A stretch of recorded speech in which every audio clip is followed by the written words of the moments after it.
Hi there, Malcolm here with my 83rd Booktube video, and today I've got a book review for World War Z by Max Brooks. Another zombie apocalypse story. I've seen and enjoyed the film of the same name starring Brad Pitt, so I thought I knew what I was getting into. As it turns out, the only thing this book shares with the film is the name and that there are zombies in it. So I'm not going to waste time on my review by comparing the two, as they are totally different. Although calling it a war is perhaps a bit of a stretch, the war against the zombies has lasted for 10 years. Finally, the zombie horde has been quashed, and the human survivors are beginning to retake the land. There are still plenty of zombies out there, but the various techniques to deal with them have been well developed by now. Anyway, that's when the book's set. The book itself is a collection of anecdotes from survivors of the 10 years, collected chronologically through the war by an unnamed journalist. This journalist has travelled the world seeking out the survivors who are wanting to share their story. So we hear from the survivors how rumours of a strange new disease has been coming out of China, various cover-ups from the Chinese government and others, how the pharmaceutical companies cashed in on the impending crisis, further outbreaks, worldwide panic, failed containment, survival, and then their reclamation. So quite an interesting take on the zombie story. Although it is clear that Max Brooks did a lot of research in this,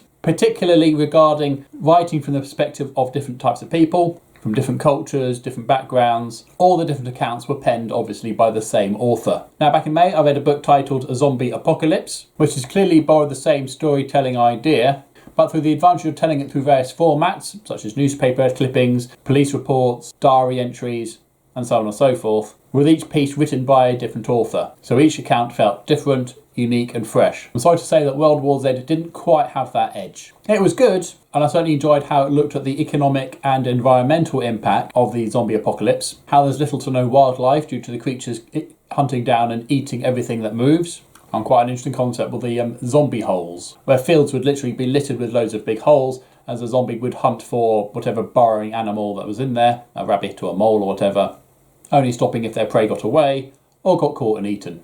And also the environmental impact, where the power stations and major installations may have suffered catastrophic failures, either through lack of maintenance or a worker pushing the wrong buttons while trying to escape zombies.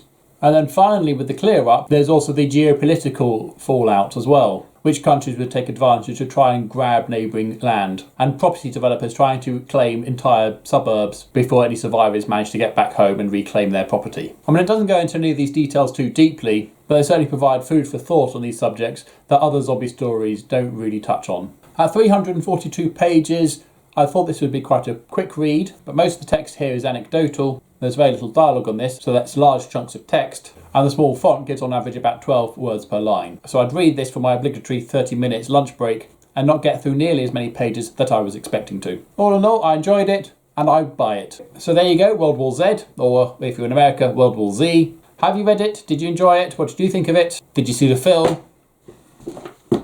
Have you seen the film? How do you compare it to the book? Or if you've seen the film, did you like that? Or if you've read it and seen it, which one did you prefer? Personally, I'd say they're so different, they're very difficult to compare. I would say the book remains consistent throughout, whereas the film starts off really good, but by the end they'd clearly run out of money and it was an alright ending, but a bit underwhelming compared to what the first bit was. So what's your favourite zombie story? Could be book, TV, film, or game. I'd love to know, so please leave your comments in the section down below, and I'll leave a link in the description box to my review of Zombie Apocalypse. As usual, if you have nothing nice to say, then please keep it to yourself, and until next time, see you later.